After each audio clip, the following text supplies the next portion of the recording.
साथियों, जैसा कि आप जानते हैं कि advocate Narendra Joshi YouTube channel और फेसबुक पेज पर लोन डिफॉल्ट से संबंधित डिफॉल्टर्स के हक और अधिकारों की बात की जाती है, क्योंकि वह दिन नहीं जाता है जिस दिन हमारे देश में कर्ज से परेशान होकर रिकवरी एजेंट्स और लीगल प्रोसीडिंग से तनाव में आकर कई लोग अपने जीवन को समाप्त करते जा रहे हैं। इसी कारण में आज का जो हमारा मेन सब्जेक्ट है वो है आर्बिट्रेशन को लेकर। आर्बिट्रेशन नोटिस के आने से पहले और उसके बाद में हम क्या करें।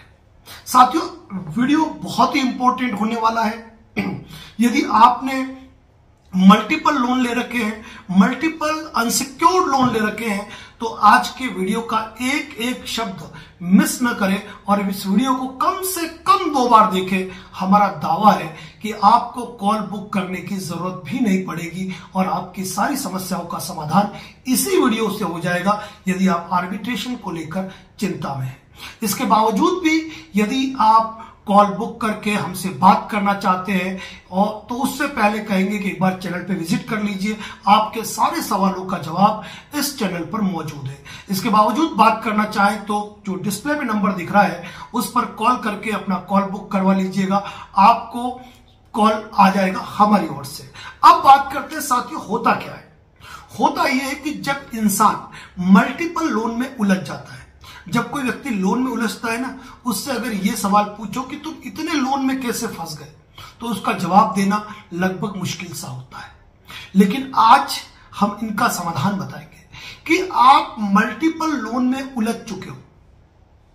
आपने लगभग ऑनलाइन लोन लिए हुए, आपने पर्सनल लोन लिया, बिजनेस लोन लिया, एजुकेशन लोन लिया, जो भी लोन लिया हो, अगर वह लोन अनसिक्योर्ड लोन की डेफिनेशन में आ रहा है तो आज का वीडियो आपके लिए इंपॉर्टेंट है, क्योंकि इस वीडियो के अंदर एक मेन चीज आ रही है, वो है आर्बिट्रेशन।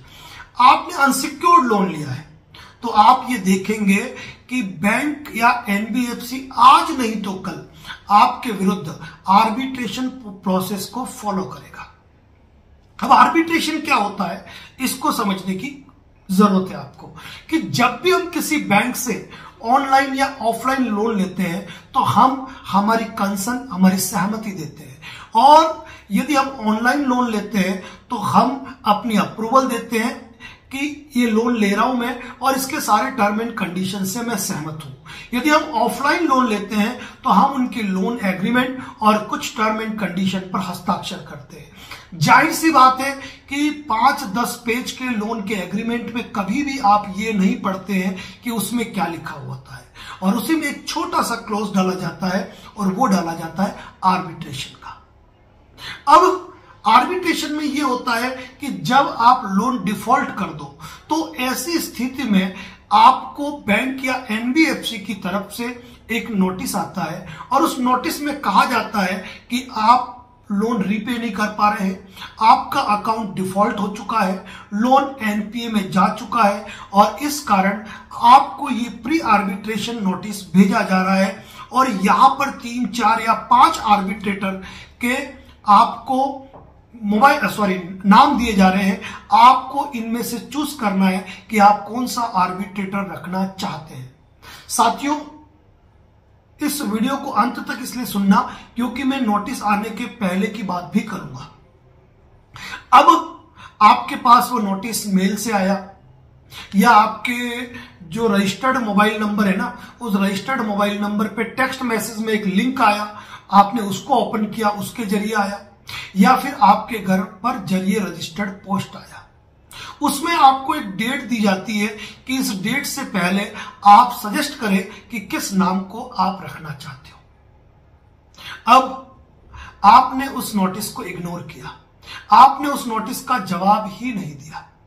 ऐसी स्थिति में बैंक किसी भी एक पक्ष को आर्बिट्रेटर अपॉइंट कर देती है और उसके बाद आपको वापस एज ए आर्बिट्रेटर उनका आपको नोटिस आता है, यानी एक आर्बिट्रेटर के रूप में उनका नोटिस आता है कि बैंक ने आपका मामला जो है हमारे सामने रखा है, मैं आर्बिट्रेटर नियुक्त हूं और इस मामले में आप क्या कहना चाहते हैं, इस तारीख को अपना जवाब प्रस्तुत करें। आप जूम मीटिंग के जरिए जुड़े, आप गूगल मीट के जरिए जुड़े, वगैरह वगैरह बहुत सी बातें होती है।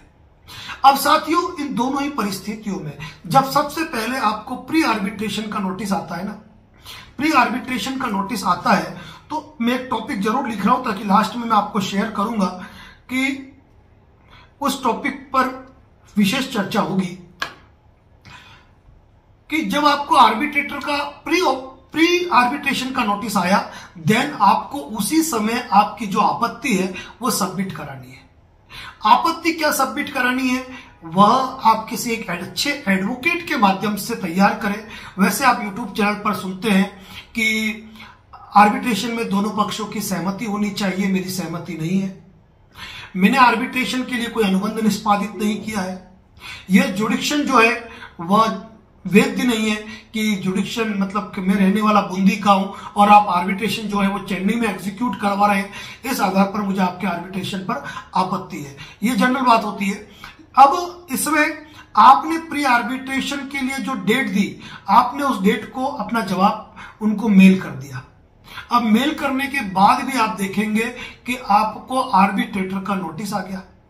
अब आर्बिट्रेशन का आपको नोटिस आ गया और आप पहले ही प्री आर्बिट्रेशन के अंदर अपना ऑब्जेक्शन फाइल कर चुके हैं, तो आप इस चीज को उस प्री आर्बिट्रेशन में भी उस आर्बिट्रेशन नोटिस के रिप्लाई में भी आप लिखेंगे कि हमने जो आपका प्री आर्बिट्रेशन का नोटिस जो इन एडवोकेट साहब के माध्यम से आया था, इस तारीख को मेल पे प्राप्त हुआ था, उसका जवाब हमने उन्हीं की मेल पर दे दिया है और कंपनी को दे दिया है। ऐसी अवस्था में जो आपको आर्बिट्रेटर अपॉइंट किया गया है वह विधि विरुद्ध है, अनुचित है। और प्लस वह सारे ऑब्जेक्शन जो पहले ले चुके हैं वह सारे ऑब्जेक्शन आप वापस ले। लेकिन हमारी ये सलाह होगी कि यहां पर आप कुछ हाईकोर्ट और सुप्रीम कोर्ट के जजमेंट भी अपने आर्बिट्रेशन ऑब्जेक्शन के अंदर जरूर मेंशन करें, जो आपके लिए बचाव का काम करेंगे। अब प्री आर्बिट्रेटर का आपने जवाब दे दिया, आपने आर्बिट्रेशन का जो मेन नोटिस आया आपने उसका भी जवाब दे दिया, लेकिन उसके बाद भी आप देखेंगे कि आर्बिट्रेटर अवार्ड पास हो जाता है। कारण क्या है? कारण यह है कि जो आर्बिट्रेटर है ना, वो उन्हीं एनबीएफसी कंपनियों के हितबद्ध है। उनको उनका ही पक्ष सुनना है।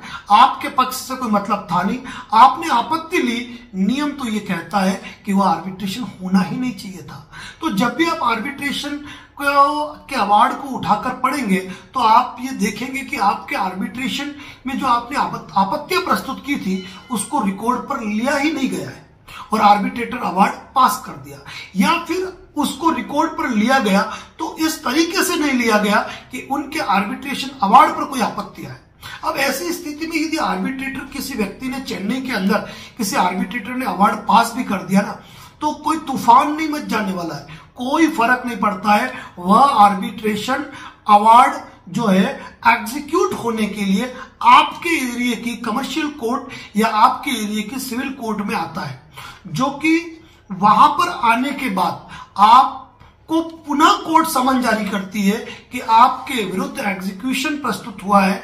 इस मामले में आप क्या कहना चाहते हैं, अपना जवाब प्रस्तुत करें। अब ऐसी स्थिति में जब आपको कोर्ट का समन मिला है और अपने क्षेत्र की कोर्ट का समन मिला है, देन आपको अपने एरिया के एडवोकेट से मिलना है, उनको वो समन की कॉपी देनी है।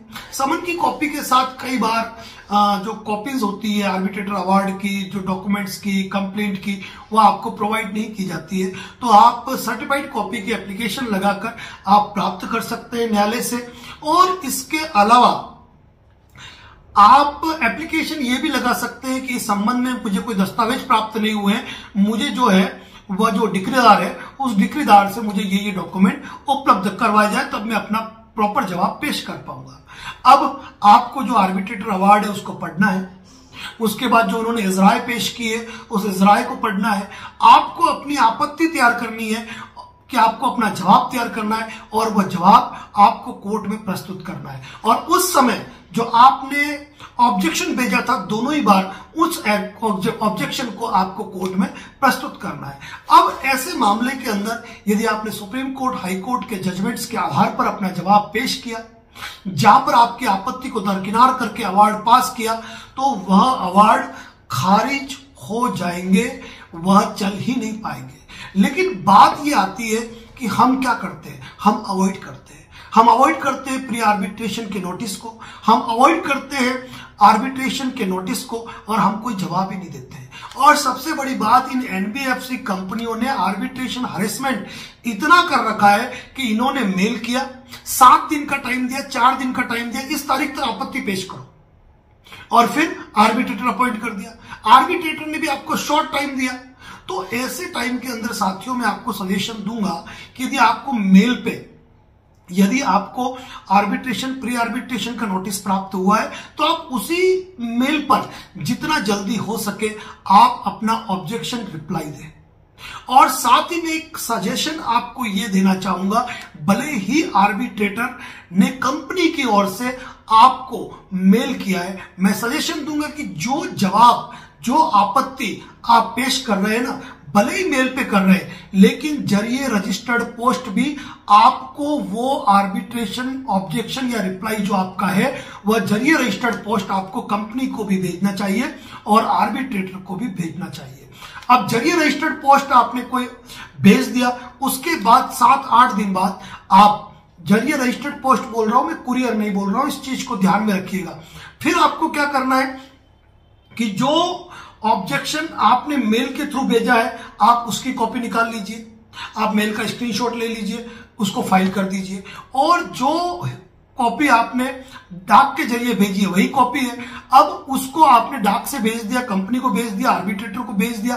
अब उन दोनों पोस्ट ऑफिस की रसीद को आप एक ब्लैंक पेपर पे लगा के उसका सेकंड पार्ट बना लीजिए, और 7 से 8 दिन बाद इंडिया पोस्ट ट्रैकिंग सर्च करें गूगल पे, आप अपना जो ट्रैकिंग कोड है जो पोस्ट ऑफिस की रसीद पे लिखा है वो मेंशन करें और उसको ट्रैक करें कि वह सोल आर्बिट्रेटर को कब प्राप्त हुआ और आपकी कंपनी जो लोन लिया रहा उस कंपनी को कब प्राप्त हुआ। दोनों की कॉपी निकालकर आप लगा लीजिए, क्योंकि साथियों एक बात ध्यान रखना, ईमेल से भेजा गया, चलिए हम मान लेते हैं उन्होंने ईमेल से कार्रवाई की, आपने ईमेल से जवाब दे दिया, लेकिन आपने यदि लीगल रजिस्टर्ड से तरीके से, यानी कि इंडिया स्पीड पोस्ट से आपने कोई डॉक्यूमेंट भेजा है ना, वो एक बहुत बड़ा डॉक्यूमेंट है और वो बाकायदा वहां रिसीव हुआ है, और रिसीव होने के बाद आप उसके प्रमाण पेश कर रहे हैं, तो यहां आपका जो मामला होगा ना वो सॉलिड प्रूफ होगा, और फर्द के साथ यानी कि दस्तावेज सूची के साथ ये डॉक्यूमेंट प्रस्तुत होंगे। कौन कौन से? आपको जो आर्बिट्रेशन का नोटिस मिला वो, उसके बाद आपने जो ऑब्जेक्शन फाइल किया उसकी मेल की कॉपी, उसके बाद आपने डाक से भेजा उसकी कॉपी, उसके बाद डाक से भेजा उसकी डाक रसीदें और उसकी डिलीवरी रिपोर्ट। इसी तर्ज पर आर्बिट्रेशन का जो आपने मेल रिप्लाई दिया वो मेल रिप्लाई, उसके बाद उसकी कॉपी, उसके बाद उसकी डाक रसीदें और उसकी डिलीवरी रिपोर्टें आप लगाकर भेजिए, लगा के आप कोर्ट में प्रस्तुत कीजिए। यदि आप तरीके से काम करते हैं ना, तो यकीन मानिए बैंक के पास घुटने टेकने के अलावा दूसरा कोई ऑप्शन नहीं रहेगा। अब हम अक्सर कहते हैं कि 10 लाख के लोन का सेटलमेंट 1 लाख में भी होता है। क्यों होता है? क्योंकि वो लोग अवेयर होते हैं, भले उनकी परिस्थितियां खराब हो, अभी आर्थिक और विषम परिस्थितियां बुरी चल रही हो, लेकिन उसके बावजूद भी वो अवेयर होते हैं कि कहीं पर भी हमारे द्वारा कुछ कम्युनिकेशन नहीं रह जाए। यहां मैं एक बात कहना चाहूंगा कि एक बात यह आती है कि आर्बिट्रेशन नोटिस का रिप्लाई हमको कौन सी भाषा में देना चाहिए। अब अक्सर आपने देखा है कि आपको आर्बिट्रेशन के जो भी नोटिस आते हैं ना, वो अंग्रेजी भाषा में आते हैं, और आपकी अंग्रेजी भाषा इतनी अच्छी नहीं है, तो कई लोग क्या करते हैं, हिंदी में लिखकर उसको अंग्रेजी में कन्वर्ट करते हैं। बिल्कुल मत कीजिए। देखिए, एक बात ध्यान रखिए, अर्थ का अनर्थ होता है। हिंदी राष्ट्रभाषा है, हिंदी राष्ट्रभाषा है, इसीलिए यदि आप अंग्रेजी भाषा का इस्तेमाल करना चाहते हैं अंग्रेजी भाषा का इस्तेमाल करें, और दूसरी कोई लैंग्वेज यूज करना चाहते हैं तो आप हिंदी भाषा के अंदर भी आप जवाब दे सकते हैं। सामने वाला कितना भी बड़ा आर्बिट्रेटर क्यों ना हो, वो ये नहीं कह सकता कि हिंदी में जवाब आया था मैं पढ़ नहीं पाया, ये आपत्ति नहीं चलेगी। लेकिन यदि आप गुजरात के हो, आप गुजराती में लिखते हो, आप बांग्ला के हो, आप बंगाली में लिखते हो, आप उड़ीसा के हो, आप ओडिया में लिखते हो, या आप अलग अलग भाषा है, कोई तमिल भाषा कोई ये, तो मैं ये कहूंगा भले ही आपकी क्षेत्रीय भाषाओं को मान्यता मिली हो, लेकिन वो मान्यताएं जो है वो आपके राज्य स्तर की है। यदि आपको दिल्ली मुंबई से कोई नोटिस आता है, वह आर्बिट्रेटर अपॉइंट हुए हैं, वह अंग्रेजी में नोटिस भेज रहे हैं, तो आपको कोशिश करनी चाहिए कि आप या तो अंग्रेजी में भाषा में रिप्लाई दें या हिंदी भाषा में रिप्लाई लें। कोई भी आर्बिट्रेटर हिंदी के अंदर ऑब्जेक्शन नहीं ले सकता है। ये बात जरूर है कि यदि आपने स्थानीय भाषा के अंदर कोई जवाब दे दिया है और वह इस चीज को अपने रिकॉर्ड पर ले सकते हैं कि भाई ये कोई भाषा तो हमें नहीं आती है, लेकिन हिंदी के अंदर ऊपर ऑब्जेक्शन लिया ना तो कोर्ट भी उनको डायरेक्ट खारिज करेगा, बिकॉज वो हमारी एक नेशनल लैंग्वेज, हमारी राष्ट्रभाषा है। और यहां तक कि सुप्रीम कोर्ट ने भी आजकल जजमेंट को अलग अलग भाषाओं में प्रकाशित करने का प्रोविजन किया है। तो ऐसी स्थिति में कभी भी आर्बिट्रेटर आपके हिंदी के जवाब को नागवार नहीं कर सकता है। दूसरा मैं ये कहूंगा कि कई बार अभी हमें हाल ही में एक बात हुई थी कि एक व्यक्ति ने आर्बिट्रेटर का जवाब हमसे तैयार करवाया। हमसे जवाब तैयार करने के बाद उन्होंने कहा कि सर हमने कंपनी को मेल किया, आर्बिट्रेटर को मेल किया, और उन्होंने ये कहा कि आपने जिस मेल आईडी से हमें मेल किया है ना, वो मेल आईडी हमारे यहाँ रजिस्टर्ड नहीं है, इसलिए आपका आर्बिट्रेशन जवाब जो है रिकॉर्ड पर नहीं लिया जा सकता। तो हमने उसका जवाब भी बता दिया कि आपको क्या जवाब देना है। हर लोन लेने वाला व्यक्ति अपनी मेल आईडी रजिस्टर्ड कराए, ये जरूरी नहीं है। और ऐसी स्थिति के अंदर यदि ऐसा जवाब आता है ना, तो ये केवल और केवल एक उनका बचाव है, जहां पर आप रिप्लाई दे सकते हो कि मेरा रजिस्टर्ड मोबाइल नंबर ये है, मेरा रजिस्टर्ड नाम ये है, रजिस्टर्ड एड्रेस ये है, आपको रिकॉर्ड पे लेना है तो लीजिए। आपने कोई हमें लीगल नोटिस भेजा तो हमने उसका जवाब आपको दे दिया है। कई बार ये होता है कि ईमेल आईडी रजिस्टर्ड नहीं है और आपके मोबाइल पे मैसेज आ रहे हैं, मोबाइल पे क्लिक करने के बाद नोटिस खुल रहा है, तो वहां पर आप इस चीज का हवाला डाल सकते हैं, ऐसा कोई इशू नहीं है। दूसरी बात मैं कहूंगा, आर्बिट्रेटर को जो भी जवाब दे वह भले ही मेल पे दे, लेकिन रजिस्टर्ड पोस्ट से आप जरूर भेजें। रजिस्टर्ड पोस्ट से भेजा गया कोई भी डॉक्यूमेंट एक प्रमाण होता है, एक मजबूत साक्ष्य होता है जिसको कि काटा नहीं जा सकता है। और एक बात मैं आपसे कहना चाहूंगा कि कई लोगों का सवाल होता है कि सर हम लोन डिफॉल्टर हो चुके हैं, अब लोन डिफॉल्ट की स्थिति में अब जाहिर सी बात है हमको आर्बिट्रेशन का नोटिस आएगा, आर्बिट्रेशन की कार्रवाई होगी। जिस तरह वो हमें प्री आर्बिट्रेशन का नोटिस भेज सकते हैं, तो क्या हम भी उनको कोई नोटिस भेज सकते हैं? तो यहां मैं आपको एक बात स्पष्ट रूप से कहूंगा कि आपको आपका आशय क्लियर करना बहुत जरूरी है। यदि उन्होंने आर्बिट्रेशन की कार्रवाई नहीं की है तो वो आज नहीं कल करेंगे, लेकिन यदि आप आर्बिट्रेशन प्रोसीडिंग से बचना चाहते हो, क्योंकि आर्बिट्रेशन एक्ट का खुलकर मिसयूज किया जा रहा है एनबीएफसी बैंक द्वारा, खुलकर मिसयूज किया जा रहा है। आर्बिट्रेटर भी अपने अपॉइंट किए जाते हैं। और कारण बताओ ना, क्या आपने किसी अखबार में आज तक ये खबर पढ़ी कि किसी आर्बिट्रेटर ने बैंकों के क्लेम्स को रिजेक्ट कर दिया? कभी नहीं सुनोगे, आप कभी नहीं सुनोगे किसी आर्बिट्रेटर ने एनबीएफसी के आर्बिट्रेशन क्लेम को रिजेक्ट कर दिया, कभी नहीं सुनोगे। इसके पीछे कारण क्या है? सीधी सी बात है कि आर्बिट्रेटर जो भी है वो कंपनी के पक्षधर है, वो कंपनी के हित की बात करेंगे। तो ऐसी स्थिति में यदि आप लोन डिफॉल्ट हो चुके हैं और आपको लगता है कि आपके खिलाफ आर्बिट्रेशन एक्ट के अंतर्गत कार्रवाई हो सकती है, तो ऐसी स्थिति के अंदर आप खुद ही बैंक को एडवांस लीगल नोटिस दे सकते हैं। और वो एडवांस लीगल नोटिस की जो लैंग्वेज होती है वो बड़ी ही टेक्निकल होती है, और उस टेक्निकल लैंग्वेज के साथ यदि आप कोई नोटिस देंगे ना, तो आर्बिट्रेशन के बाद यदि वो कोई आर्बिट्रेशन की कार्रवाई, क्योंकि फर्स्ट नोटिस आपने भेज दिया, आपने अपने हालात का ब्यौरा दे दिया, लोन का डिटेल दे दिया, आपने संपूर्ण डिटेल देने के बाद राशि के मैटर में जो लोन मोरेटोरियम, लोन रिस्ट्रक्चर या फिर सेक्शन 25, 138 आर्बिट्रेशन डिफेंस वगैरह जो कुछ आपको आपके एडवोकेट सजेस्ट कर रहे हैं, उस तरीके से आपने नोटिस भेज दिया।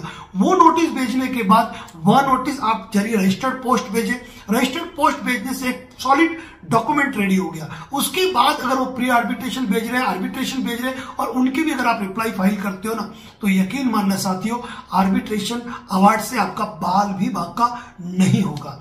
और एक बात मैं आज बहुत ही इंपॉर्टेंट रूप से कहना चाहूंगा, पहले एक बात ये बता चुका हूं कि आर्बिट्रेशन का प्री आर्बिट्रेशन अपॉइंट का नोटिस आए, आर्बिट्रेटर अपॉइंट का आप रिप्लाई कर दीजिए।